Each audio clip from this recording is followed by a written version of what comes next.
Good morning students. आज आपके सामने बिल्कुल बेसिक टॉपिक आपके लेके आया हूँ जो आपको रीडिंग, राइटिंग, स्पोकन में आपकी हेल्प करेगा। आप कोई भी कॉम्पिटिटिव एग्जाम आप देने जा रहे हो तो ये बेसिक कंसेप्ट के 15 एक वीडियो में जारी करूँगा। आप जुड़े रहिए और आपको रीडिंग और राइटिंग और स्पोकन में 100% आपको सफलता मिलेगी। तो अपने बिल्कुल बेसिक कंसेप्ट लेके चलते हैं। सबसे पहले अपने जो छोटी क्लासेस में सिखाया जाता है वहीं से शुरू करते हैं अपने। ये क्या है? ये है हैव। बिल्कुल बेसिक अपने लेके चलते हैं। बिल्कुल ये बेसिक स्ट्रक्चर्स है जो आपकी रीडिंग, राइटिंग और स्पोकन में हेल्प करेगी। ठीक है ना। तो सबसे पहले अपने यूज करते हैं किसका? हैव का। किसका? हैव का। हैव जो है वो आपका हेल्पिंग वर्ब के रूप में यूज किया जाता है। हेल्पिंग वर्ब के रूप में भी यूज किया जाता है। और किसके रूप में यूज किया जाता है? आज तक आपने देखा हुआ है, पढ़ा है। हैव मेन वर्ब या आप कह सकते हो प्रिंसिपल वर्ब के रूप में भी यूज किया जा सकता है। प्रिंसिपल वर्ब, प्रिंसिपल का मतलब होता है मेन वर्ब के रूप में। प्रिंसिपल वर्ब का मतलब होता है मेन वर्ब के रूप में भी हैव का प्रयोग किया जा सकता है। तो हेल्पिंग वर्ब का मतलब क्या होता है? सहायक क्रियाएं, जो मैंने आपको बहुत सारे वीडियो में पहले बता चुका हूं। टोटल 24 होती है जिनको क्या कहा जाता है? एनोमलस वर्ब भी कहा जाता है। क्या कहते हैं इनको? एनोमलस वर्ब भी कहते हैं। तो हेल्पिंग वर्ब का यूज क्या होगा? तो अपने सबसे पहले देखते हैं as a helping verb. Have का यूज अपने देखते हैं as a helping verb. Helping verb के रूप में इसका यूज किसका होता है या कैसे होता है हैव का यूज, ये अपने देखने जा रहे हैं। तो ये देखो, सबसे पहले to make perfect tenses. To make perfect tenses. Perfect tenses में का कैसे यूज होता है? अगर आपको याद हो गया हो तो प्रेजेंट परफेक्ट में क्या लगता है? हैज ए वर्ब की थर्ड फॉर्म। ये क्या है? Present perfect. ये क्या है? Present perfect. ये सहायक क्रिया के रूप में, ये मेन वर्ब है और इसके सहायक क्रिया के रूप में ये यूज किया जाता है। पास्ट परफेक्ट में भी यूज किया जाता है। पास्ट परफेक्ट में भी यूज किया जाता है। तो क्या होता है? हैड प्लस वर्ब की थर्ड फॉर्म, जो आपको पहले मैंने पढ़ाया चुका है, चुका था। इसी तरह से फ्यूचर परफेक्ट। फ्यूचर परफेक्ट जिसमें ये शैल, विल प्लस है प्लस वर्ब की थर्ड फॉर्म के रूप में, चुका होगा के रूप में ये यूज किया जाता है। चुका होगा के रूप में ये यूज किया जाता है। परफेक्ट कंडीशनल में ये यूज किया जाता है। परफेक्ट कंडीशनल बनाने के लिए ये अपने हैव का यूज किया जाते हैं। अब आप परफेक्ट कंडीशनल जो कि शुड, वुड, कुड और हैव प्लस वर्ब की थर्ड फॉर्म के रूप में यूज किया जा सकता है। जैसे इसका मतलब होता है चाहिए था, शुड हैव थर्ड। जाएगा, कुड हैव सकता था। ठीक है ना। चाहिए था, ही शुड हैव टोल्ड, उसे बताना चाहिए था। He should have told it, उसे बताना चाहिए था। चाहिए था में ये परफेक्ट कंडीशनल में यूज की जाती है। ये क्या है? परफेक्ट कंडीशनल होते हैं। ये परफेक्ट कंडीशनल में भी सेंटेंस बनाने के लिए यूज किया जा सकता है। वह बता सकता था, इस तरह का सेंटेंस आ जाए तो he could have told it. He could have told it इसका यूज किया जाएगा। वह बता सकता था, मैं जा सकता था। I could have gone, I could have gone। ये परफेक्ट कंडीशनल, ये हेल्पिंग वर्ब के रूप में यूज किया जा रहा है। यहाँ ये क्या? हेल्पिंग वर्ब में नंबर परफेक्ट टेंस बनाने के लिए। दूसरा है परफेक्ट कंडीशनल बनाने के लिए, जिसमें इसका हिंदी मतलब हो जाएगा चाहिए था। लिख लो, शुड हैव का मतलब शुड हैव वर्ब की थर्ड फॉर्म लगती है चाहिए था। वुड हैव गागेगी, कुड हैव थर्ड फॉर्म सकता था। कुड हैव वर्ब की थर्ड फॉर्म सकता था। अगर आप लगाते हो might have third form, might have verb की थर्ड फॉर्म लगाते हो तो इसका मतलब सकता था। मे का मतलब सकना होता है। ठीक है ना। सकता है और ये सकता था, माइट हैव। ये परफेक्ट कंडीशनल में भी इसका यूज किया जाता है। तो पहला हेल्पिंग वर्ब में रूप है परफेक्ट, ये आपका बहुत बार आपने टेंसेस किया हुआ है। परफेक्ट कंडीशनल आपने बहुत बार किया हुआ है। बिल्कुल सिंपल सेंटेंस ये अपने करेंगे। आगे देखो, ये नंबर 3,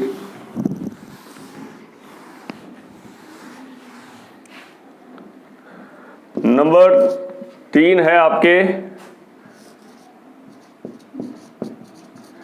परफेक्ट कंटिन्यूस टेंस बनाने में। परफेक्ट कंटिन्यूस टेंस में भी हेल्पिंग वर्ब किसका यूज किया जाता है? हैव का यूज किया जाता है। जैसे has, have, been plus ING. Past में क्या हो जाता है? पास्ट परफेक्ट कंटिन्यूस में क्या हो जाता है? Had been plus ING, had been ING. और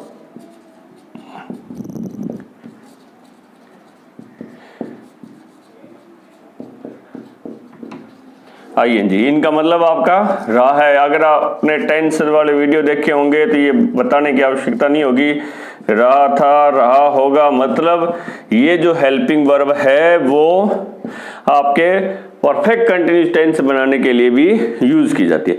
ये अपने यूज कर रहे हैं हैव सहायक क्रिया के रूप में। हैव का प्रयोग है वो सहायक क्रिया के रूप में यूज किया जा रहा है। सहायक क्रिया टेंस बनाने के लिए, टेंस में भी कौन सा? परफेक्ट टेंस बनाने के लिए, परफेक्ट कंटिन्यूस टेंस बनाने के लिए, ठीक है। और पैसिव में भी अगर इनकी पैसिव यूज की जाएगी तो भी हैव, हैड, बीन में यूज किए जाते हैं ये, ठीक है ना। परफेक्ट टेंस की जब पैसिव बनाएंगे, परफेक्ट टेंस की, इसकी पैसिव नहीं बनेगी। परफेक्ट टेंस की जब पैसिव बनाएंगे तो हैज, हैव बीन यूज किया जाता है। तो ये सहायक क्रिया में, ये पहला यूज अपने किया है सहायक क्रिया। ये आपने बहुत बार ये यूज आप कर चुके हो, सहायक क्रिया के रूप में यूज किया जाता है। समझ में आ रहा है ना? हाँ, आगे देखो, इसका मेन वर्ब, प्रिंसिपल वर्ब के रूप में भी इसका यूज किया जाता है।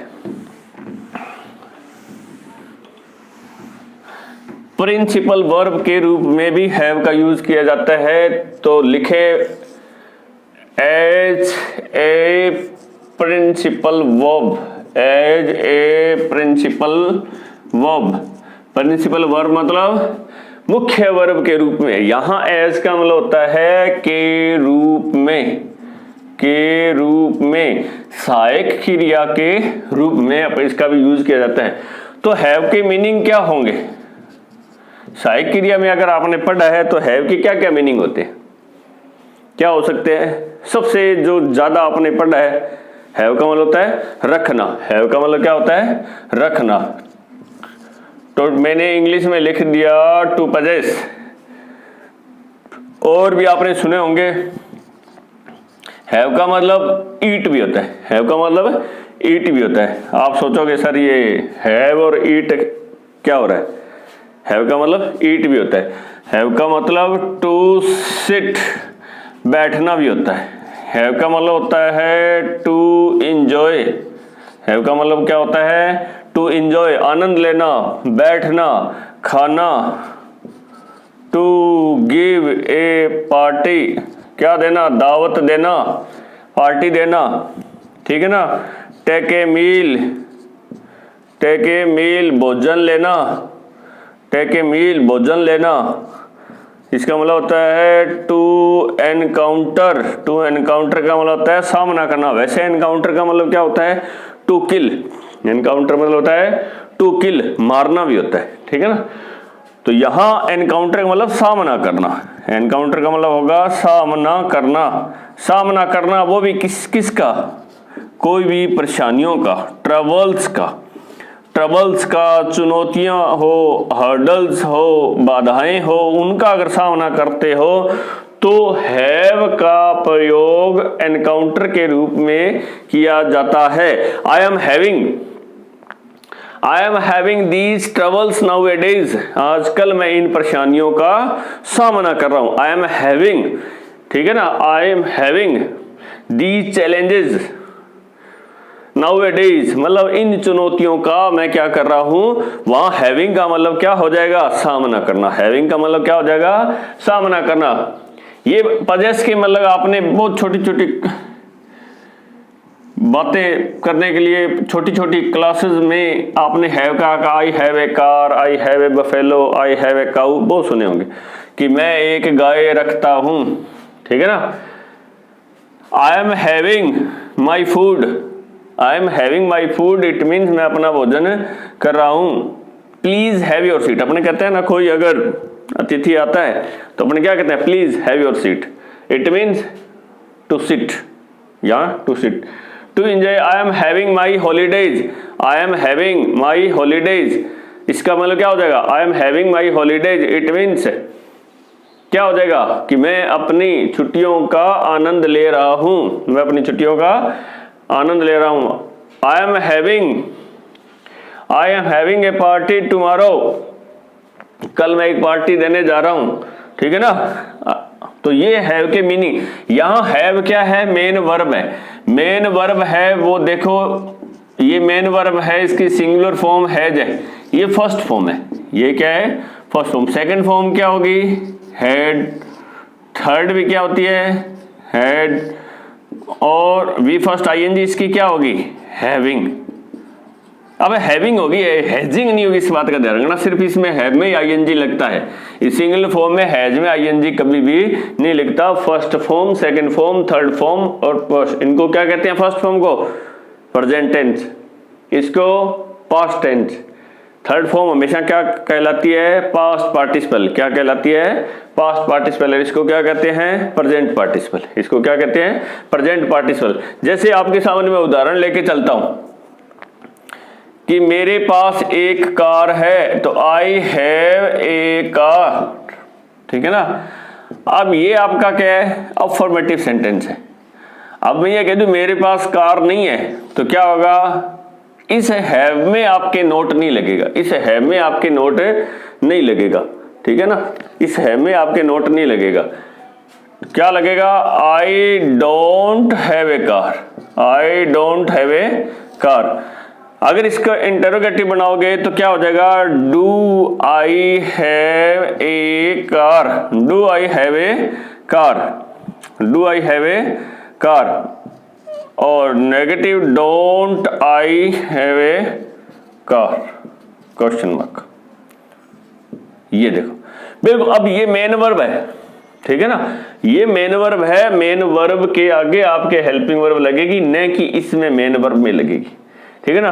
कई बार जैसे मैं एक गाड़ी रख चुका था, मैं एक कार रख चुका था, एक सेंटेंस आ जाए तो क्या होगा कि मैं एक कार रख चुका था। अगर ये सेंटेंस आपको बनाना हो तो इंग्लिश कैसे बनेगी, मैं को क्या कहते हैं, आई, चुका था हैड लगाना पड़ेगा, क्योंकि कौन सा टेंस है ये, पास्ट परफेक्ट, क्या लगाना पड़ेगा, हैड। तो वर्ब की थर्ड फॉर्म हैव की क्या हो जाएगी, हैड ए कार। बहुत बार बच्चे पूछते हैं सर ये हैड, हैड कैसे आ गया, ये हेड क्या है, जो पहले मैंने बताया था हेल्पिंग वर्ब है, ये क्या है, हेल्पिंग वर्ब है, ये आपका मेन वर्ब है। तो इस तरह के इसमें सेंटेंस बनते हैं, ठीक है ना। तो ये है, ये प्रिंसिपल वर्ब के रूप में यूज किए जाते हैं। हैव के ये इतने सारे मीनिंग होते हैं, इनको रीडिंग में, राइटिंग में, स्पोकन में ध्यान रखें, ठीक है ना। आपको कोई कह दे प्लीज हैव योर सीट, आप सोचो सर क्या रखने का कह रहे हैं, नहीं, वो बैठने का कह रहे हैं, ठीक है ना। हैव योर मील, आप ऐसे नहीं उसको पॉकेट में डालो और फरार हो जाओ, नहीं, हैव का मतलब वो यहां क्या होगा, ईट, हैव का मतलब क्या होगा, खाने के लिए कह रहा है, ये ऐसे नहीं उसको पॉकेट में डालो और रफू चक्कर हो जाओ, ये नहीं कह रहा वो, ठीक है ना। हैव आपको कह रहा है बैठने के लिए, आपको कह they do you have your holiday, आपको कह रहा है छुट्टियां तो रखता तो नहीं, क्या पूछ रहा है, नहीं, वो क्या पूछ रहा है, एंजॉय का पूछ रहा है, वो क्या पूछ रहा है कि आपने आनंद लिया है कि नहीं लिया, ठीक है, क्या आप छुट्टियों का आनंद लेते हो। इसलिए इसमें इन वर्ब का, क्योंकि अगर इनके मीनिंग आपको नहीं पता होंगे तो आप बोलने वाले की तरफ से जो शब्द, जो सेंटेंस बोला गया है उससे भ्रमित हो जाओगे कि वो रखने का कह रहा है कि खाने का कह रहा है कि बैठने का कह रहा है कि आनंद लेने का कह रहा है, ठीक है ना। तो ये स्ट्रक्चर, जो भी शब्द आप इंग्लिश में करते हो उनकी गहराई तक जाए, एक छोटा सा शब्द अगर आप सीखते हो तो डिक्शनरी खोलो और उसके मीनिंग देखो। एक डू के 19 मीनिंग होते हैं, अगर आप डिक्शनरी में देखोगे, वो आपको आज तक नहीं पता होगा। इसलिए जो भी एक शब्द, अगर किसी भी कंपटीशन की आप तैयारी कर रहे हो तो एक शब्द को उसकी गहराई तक जाओ, उससे रिलेटेड जितने भी इडियम्स है, फ्रेजेस है, वो आप याद करो, उनको एक नोटबुक लो और उसमें नोट डाउन करो। अगर ऐसी आदत डालोगे तो आप कोई भी कितना भी बड़ा कंपटीशन है उसको क्रैक करोगे, ठीक है ना। तो अपने देखते हैं कि 2 यूजेस अपने हैव के किए हैं, ठीक है ना। अब तीसरा यूज अपने करने जा रहे हैं जो कि डेफिनेटली आपके लिए नया होगा। आप सोच रहे कि सर इतना कॉन्फिडेंस से कैसे करें, डेफिनेटली वो नया होगा। एक बड़ा अच्छा नियम आपको बताने जा रहा हूं, किसका, हैव का। देखो, अगर हैव आता है और उसके बाद में क्या आता है, ऑब्जेक्ट आता है। क्या आता है, ऑब्जेक्ट आता है, और उसके बाद में प्रेजेंट पार्टिसिपल आता है। उसके बाद में क्या आता है, प्रेजेंट पार्टिसिपल आता है। Present participle means V first ING, जो वर्बल एडजेक्टिव होता है। Present participle is a verbal adjective that is used for verbs and adjective use किया जाता है। तो हैव के साथ अगर ऑब्जेक्ट आए फिर आईएनजी आए, आप कहोगे सर हैव के साथ आईएनजी कब से आने लगे, आता है। इसको अलग से इस तरह से बॉक्स में पैक कर लो ताकि आगे अलग से याद रहे कि ऐसा भी आता है। अब जो टेंस लगेंगे वो इस हैव में लगेंगे। इस हैव में जितने भी जो टेंसेज लगेंगे वो इस हैव में लगेंगे। अब इस हैव का मतलब यहां है as a result of his efforts, as a result of his efforts, उसके प्रयासों के परिणाम स्वरूप, उसके प्रयासों के परिणाम स्वरूप इस हैव का मतलब है यहां पे, ठीक है ना। जैसे कि he had me driving, he had me driving. अब कहीं ऐसा सेंटेंस लिखा होगा तो आप डेफिनेटली इसको वर्ब की थर्ड फॉर्म करोगे, क्योंकि आज तक आपने पढ़ा है कि हेड के साथ वर्ब की थर्ड फॉर्म लगती है, यहां नहीं लग रही।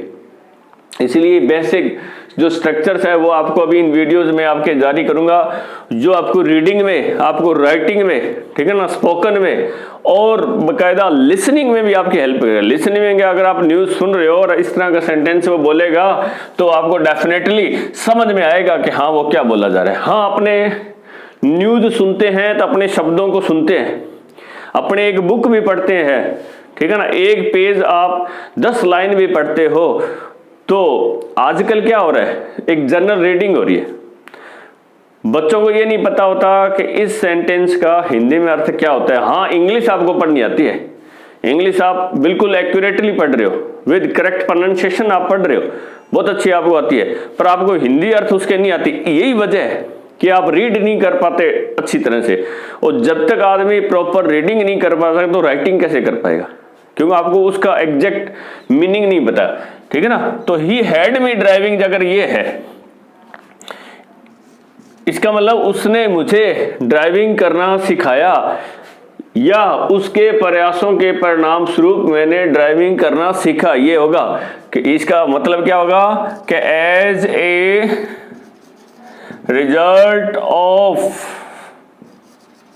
हिज एफर्ट्स आई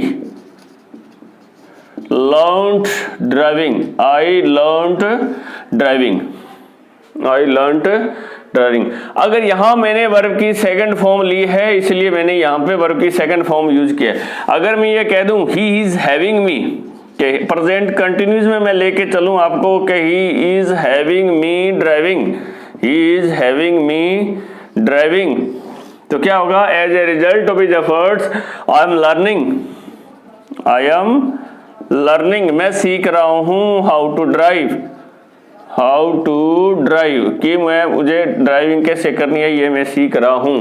वैसे मैंने जो आईएनजी लिखा है, वैसे लर्न के आगे हमेशा ये ध्यान रखना हाउ टू यूज किया जाता है, हाउ टू प्लस वर्ब की फर्स्ट फॉर्म यूज की जाती है, ठीक है ना।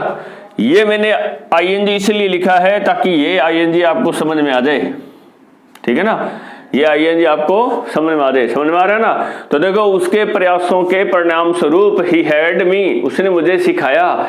ही was having me, tense change हो जाएगा, इसमें हो रहा है ही हैड मी ड्राइविंग, ऐसे हो सकता है ना कि he had me driving, past perfect लग सकता है मी ड्राइविंग, ठीक है ना, कि उसके प्रयासों के परिणाम स्वरूप मैं सीख चुका था। I had learned how to drive. तो ये बहुत अच्छा बेसिक स्ट्रक्चर है, had object plus present participle, और मेरे को पूरी उम्मीद है कि आपको बहुत समझ में आ रहा होगा, ठीक है। अब देखो एक नेक्स्ट स्ट्रक्चर लेके चलते हैं नंबर 4 पे।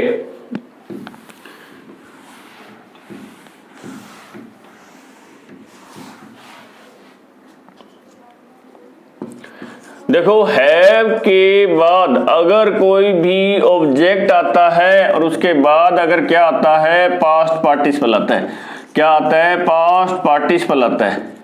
पास्ट पार्टिसिपल का मतलब होता है वर्ब की थर्ड फॉर्म। पास्ट पार्टिसिपल का मतलब होता है वर्ब की थर्ड फॉर्म। अगर ये स्ट्रक्चर आता है, अब आप ये मत सोचना कि सर हैव आ गया तो वर्ब की थर्ड फॉर्म इस हैव की आ रही है, नहीं आ रही। ये पास्ट पार्टिसिपल अलग है, ठीक है ना, ये फिक्स स्ट्रक्चर है। टेंस लगेंगे इस हैव में लगेंगे, टेंस लगेंगे इस हैव में लगेंगे। यहां इस हैव का मतलब होगा to employ someone, to employ someone to do something, to employ someone किसी को नियुक्त करना, टू एम्प्लॉय समवन किसी को नियुक्त करना, किसी को नियुक्त करना किसी भी काम के लिए, तो उसके लिए क्या यूज किया जाता है? Have object past participle, have object और पास्ट पार्टिसिपल वर्ब की थर्ड फॉर्म, ठीक है। जैसे एग्जांपल आपके सामने, जैसे आप कहोगे इसमें वो चीजें शामिल होती है, इसमें वो चीजें शामिल होती है, वो काम शामिल होते हैं जो अपने किसी से करवाते हैं, जो अपने किसी से करवाते हैं। जैसे कि I had my house built, I had my house built, ये वर्ब की सेकंड फॉर्म है। ये पहले तो ये बता देता हूं, ये वाक्य कौन से टेंस में है, कौन से टेंस में है? ये वर्ब की सेकंड फॉर्म है तो कौन से टेंस में होगी? पास्ट सिंपल टेंस में। अब ये मत कह देना कि सर ये हैड आ गया और वर्ब की थर्ड फॉर्म आ गई है तो पास्ट परफेक्ट, नहीं। ये किस में होगा? वर्ब की सेकंड फॉर्म। ये किस में होगी? पास्ट सिंपल टेंस, क्योंकि टेंस यहाँ ये वर्ब बताएगी, मेन वर्ब हैव बताएगा, ठीक है ना। इट मीन्स क्या होगा कि I had my house built, ये लग रहा है ना, देखो हैव की हैड होगी ऑब्जेक्ट और वर्ब की थर्ड फॉर्म। तो इसका मतलब क्या होगा? इसका मतलब ये होगा कि आई एम्प्लॉयड समवन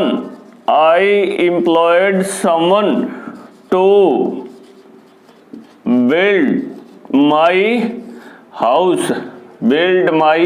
हाउस, ये होगा कि I employed someone. It means आपने किसी को रोजगार दिया, आपने किसी को नियुक्त किया, मेरा घर बनवाया, किसी को नियुक्त करके अपना घर बनवाया। तो इसमें ये होगा कि आई हैड। अब ये टेंस वर्ब की सेकंड फॉर्म है, ये भी वर्ब की सेकंड फॉर्म, ये पास्ट सिंपल टेंस है। अब आप कह रहे थे कि मैं अपना घर बनवा रहा हूं, तो उसमें कैसे होगा? इंग्लिश कैसे होगी? आई रहा हूं,